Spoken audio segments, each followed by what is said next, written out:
Hey folks! Hey! Kilt-Man here, Kilt-Man at your services. How are you all? Hope you're doing very, very well. Hope you're feeling festive.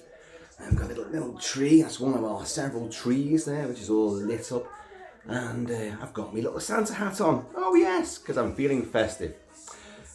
But, now, this is a video I'm going to do, which I was going to do yesterday. Now, had I done it yesterday, it would have been a much different beast. It would have been more venomous, it would have been more ranty. It would have been like really, drag people out and shoot them in back of head. Oh yes. Yeah, it would have been. It might still develop into that.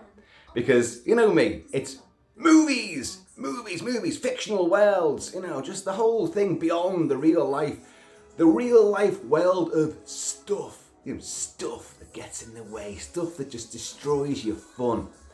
Well, sometimes I have to react to things and of a political nature. And I don't like doing it because I'm not into it. But, everyone else is talking about this.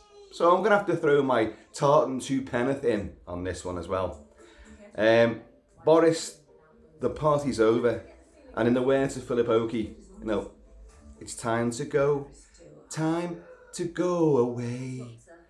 Time to go away. You're a twat and you know it. You're a liar and you know it. And most importantly, we all know it. We all know it. We've done it for a long time. This Teflon sort of surface you appear to have, all the other scandal and sleaze hits you and slides off. Well, I've been sick of it for a long time. I can't speak for everyone, but I think that the entire nation now sees you, or at least the vast majority of it sees you as an absolute liar and a bullshitter. Playing by, your rules when it's different rules for the rest of us. You guys can do whatever you want, but we've got to adhere to the rules that you put down. Yes, you know what I'm talking about. If you're in the UK, you know exactly what this is. It's not even like new news. It's news from a year ago, December 18th last year, right at the height of possibly the worst period of the COVID pandemic. And everyone, you couldn't get together in groups of more than, I think at the time it was 4. We had different areas in different tiers of restrictions, and you couldn't have parties, you couldn't get together, you couldn't be in the pub, you just couldn't do certain things, and you couldn't go and see loved ones in care homes or in hospitals, people who were dying. You couldn't have funerals, proper funerals with a proper wake. You couldn't celebrate someone's life or say a goodbye to somebody. But in the midst of all that, the Tories managed to break all those rules and have a little Christmas party at number 10. A Christmas party, December 18th. This wasn't the first party. Boris, Bojo himself, who has made, he's here, we may even question him in a short while. Hello? Stop that. Stop that, I said. Fucking freak. He had parties in his flat, in November. And there were other parties, and breaking all the COVID rules where you couldn't get together in enclosed spaces, and you just couldn't do that sort of thing. We couldn't do it, but they could, apparently. Now this got whistleblown way back, and then it was kind of, brushed under the carpet, as you'd expect. Brushed under the carpet and forgotten about. And then a couple of days ago, an ITV news reporter uncovered and put out there for the world the video. Yes, the video. Sadly, not a video of the partying, because that'd be the clincher. That would be the clincher. I bet someone's done it though. Someone will have something on their their phone. There'll be footage of this. Oh, we've got to find those people. But it was a video of a pre-conference sort of rehearsal with Boris Johnson's then chief secretary, and I think she was his major spokesperson, Allegra Stratton, or in parties known as Allegra Spreadham. Now, she was joking because it was going to be about this party, this fictional party that didn't actually happen. No one was there, no rules were broken, nothing to see here, please move along. But in the rehearsal, in front of other members of the Tory Party who were all laughing and giggling because they were all there, clearly. She does say, words on the lines of, oh yeah, this fictional party, which, giggle, which wasn't socially distanced at all, like, yeah, sensible now, it's sensible. And makes laughs and jokes about the whole thing. That's now come out and has damned her and damned the Tories. I want to say that again. Damn the Tories, damn them to hell. And it's caused absolute and justified uproar. Now, I was going to be really, really angry about this yesterday, in my own foolish way, and because, you know, it's just the way it is. I've got to earn money. I do work for the government, as many of you know, and I do work for a particular department, as some of you certainly know. And yesterday I felt like writing my resignation. I've hated the government forever, and I despise what they've let through. I despise the fact that so many of our police walk the streets who've got vast and incredibly horrific criminal records. I despise the laws and the restrictions imposed upon us, and the two-facedness that this government so openly has. One rule for them, another for the rest of us. They can party like there's no tomorrow. We meet someone on a park bench back in that time and have a chit chat, we're fined. If we don't, we do it again, you're fined even more. If you do it again, you're in prison. What happens to them? Nothing. Absolutely nothing. So they're allowed to have cheese and wine. I mean, even that's, you know, dressing it down a bit. The Tories have a cheese and wine party. A cheese and wine. Bullshit. They partied in number 10 on December the 18th. On that day, hang on a minute, I wrote this down, 691 people died of COVID in hospitals and care homes, where their loved ones could not be with them at the final moment because of the rules that the Tory Party have put in place, where you could not be in there, you could not be associating with anyone, you couldn't be spreading any germs, you couldn't get together. So no funerals, no funeral wakes, no parties, nothing, no nativities, nothing. You couldn't see your child in a nativity play, and you couldn't visit your loved ones. My dad died in January. He'd been in a care home for several years beforehand, and I've done videos on this, you know, way back, very emotional, but we could not see my father, Big Kilt Papa, since the start of March 2020, and he died in January 2021. So we couldn't see him. So Bojo, you and your rules stopped me from seeing my dad during the last phase of his life.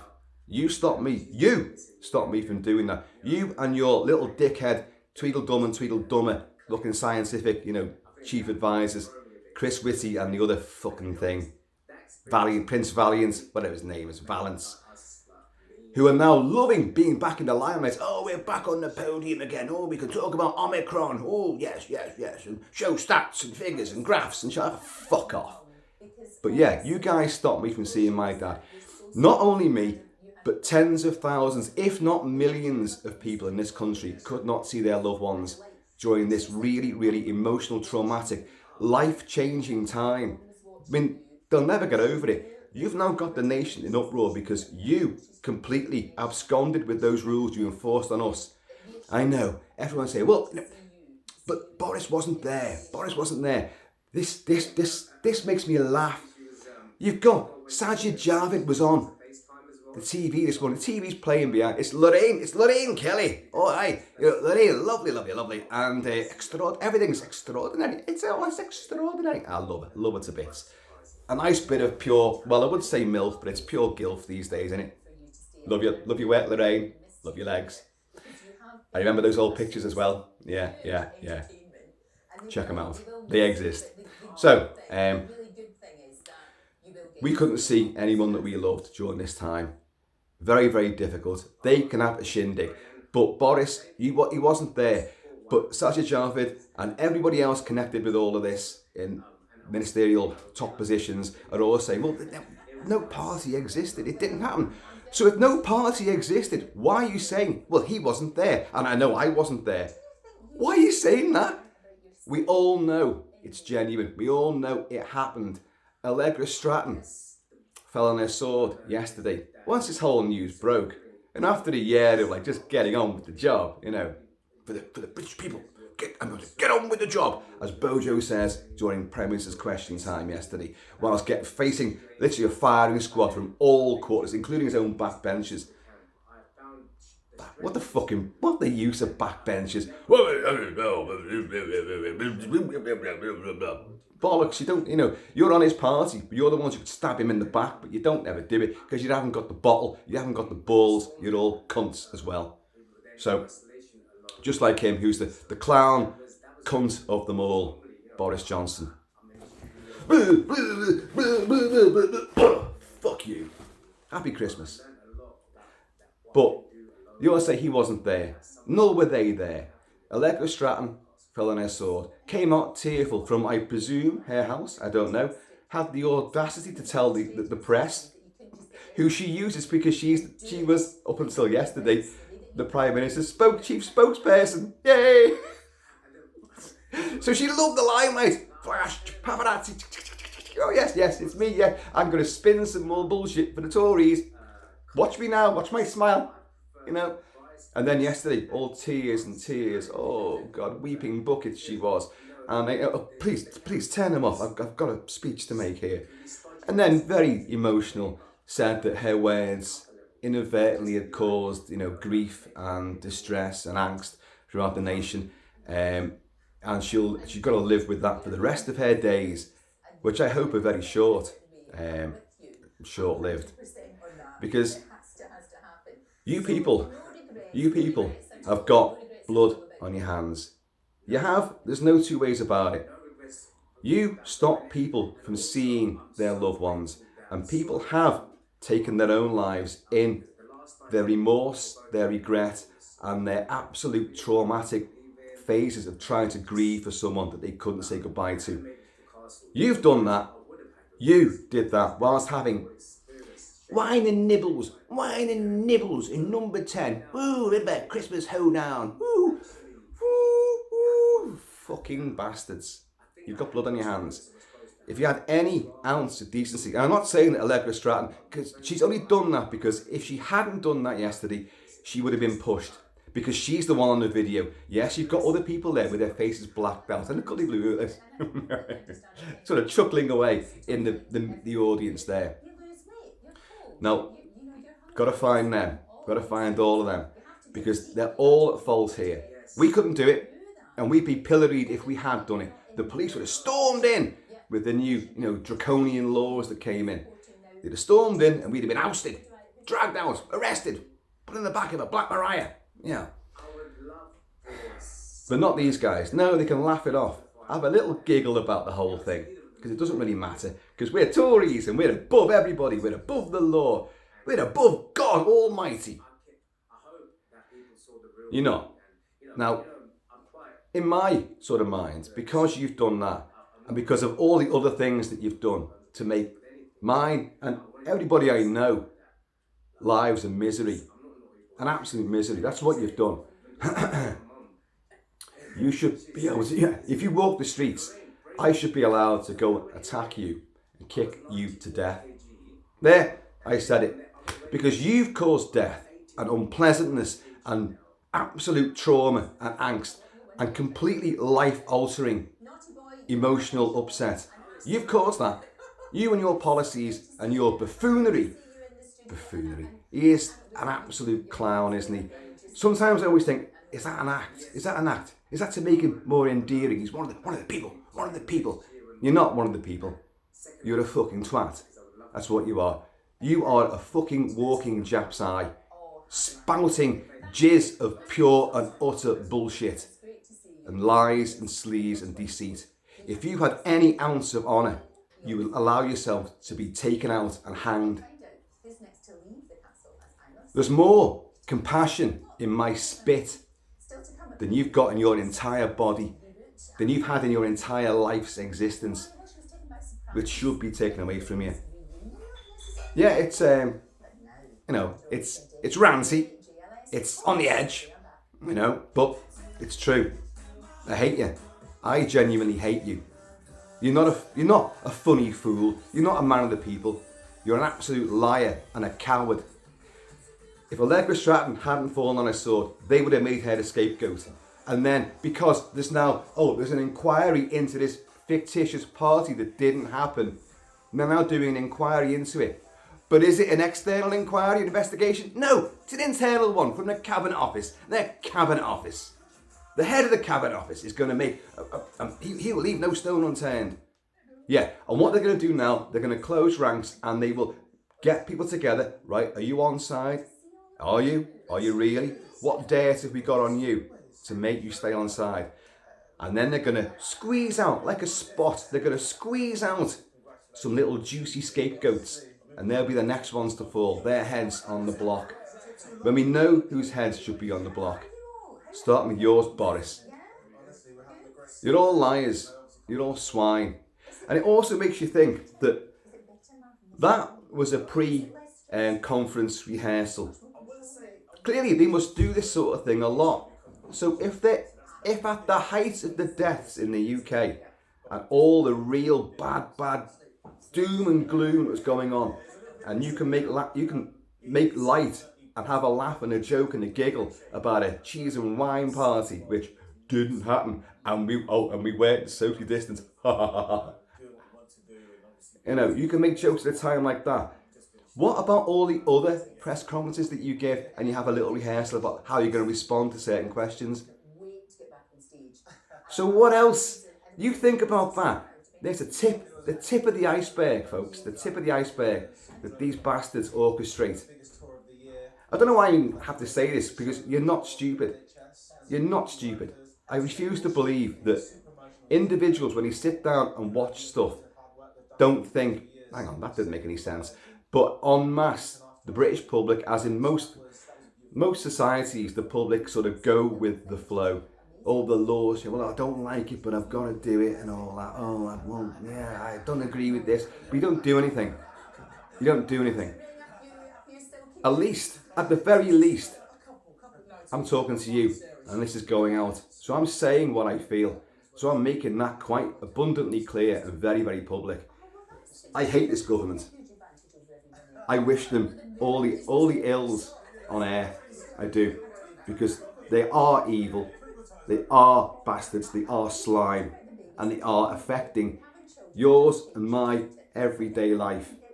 And they're not making it any better.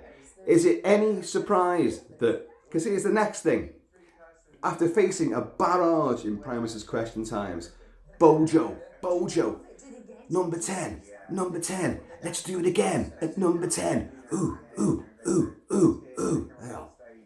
cunt. Is it any surprise that he then, after saying, oh, well, the Omicron variant, you know, at the start of the month, last month, November, he was saying, oh, there's a plan B for COVID restrictions, but we're not going to move into that. Well, on the same day, as Allegra Stratton nobly falls upon the back end of her stiletto that she wore at that party. Stiletto heel, that is. Makes a big press conference about the new COVID restrictions, the Omicron restrictions. Yeah, now we are moving into plan B. More face masks, more coverings, COVID passport into events and venues of certain numbers, and work from home. But party, go to a works party, but work from home.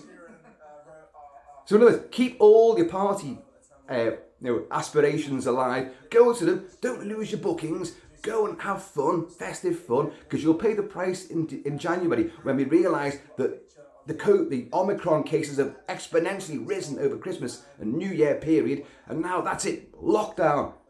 It will happen. We got blamed for it last year because they gave us a bit of a Christmas, not much of a Christmas, but they gave us a bit of a Christmas, and then we blamed us for the rise in cases, so that we then faced lockdown and sanctions and shite aplenty. Oh, folks. I'm not going to say wake up, because, as I say, I refuse to believe that you've been asleep, that you're just sheep following all this. And it isn't just the UK. Canada, Australia, the US, in various parts of the US. there's still absolute draconian laws in place, which are being flaunted and broken by the people that set them. So the big case now is, and this is all over the news today, as you'd expect, why are people going to fall for this? Why are they going to do what you say after seeing that you don't do what you say? Why should we? I'll tell you, I'm not going to do it. Imagine, what? How can I flaunt it, really? I'm going to go out, I'm going to party, as I always do. Of course I am. You're meant to wear a mask now. Well, you're meant to wear them in shops. I've been doing that. You're meant to wear them in theatres and cinemas. I don't know. Why am I going to do that? Why am I going to do what you tell me to do when we know that we can't trust you? We know that you're full of shit. Boris, the party is over. It's over. It's time for you to go. Do it now. Do it. I was going to say with some semblance of dignity, but you haven't got any dignity. You should walk out with your head held in absolute shame and then go and place it in that noose, because you deserve execution. You do. You're a swine. You'll never come and meet the likes of me. Never. Because you're a coward. And if you ever did, you better bring a few bodyguards with you. You're a turd in barely human form. I mean, look at him. That's actually a really, really good likeness of the twat that supposedly runs our country. Look at him. I believe the British people want me to stay at the job in question, and get the job done. What job's that then? Is that ordering catering for the next party, you prick? Huh? And I wasn't going to rant on this one. Anyway, folks, please comment below. Let me know what you think. It's rife with controversy. Although, really, there's no controversy from what I'm saying. It's what they've done. What they have done has created this animosity. It's their own fault. And they've hurt me personally, as well as many, many millions of other people. That's what they've done. Whilst having their cheese and wine. Oh, and they're saying Boris says, I don't know a party exists. You're the Prime Minister. You don't know. Well, we'll order an inquiry. Why are you going to order an inquiry? Just ask the people who were in your fucking house, number 10. Were you at the party? Was there a party? Are you doing impersonation of me? Out! Pull on your sword. What? Where's that Downing Street cat? I'm going to kick it. The cat? Wait, we should put a camera on that cat. Get that cat! I don't know about you folks, but if you come home the next day and there's been a party in your house the night before, there's evidence, is there not? Evidence. Can you imagine? Oh, the globules of Tory jizz. Oh, like alien xenomorph blood melting through the floors. Oh, God. And the desktops and the photocopiers. And you imagine him there's a pair of panties on my desk. Yes, it's Allegra Stratton's again. Dirty mare. Folks, I have been and always shall be Kilt-Man. I'll always try to keep these opinions sort of mostly in check, but sometimes they've got to erupt. If these guys drop a clanger, then and everybody else, including Ant and Dec, are responding to it. Watching you, Prime Minister. Watching you, Prime Minister. For how long?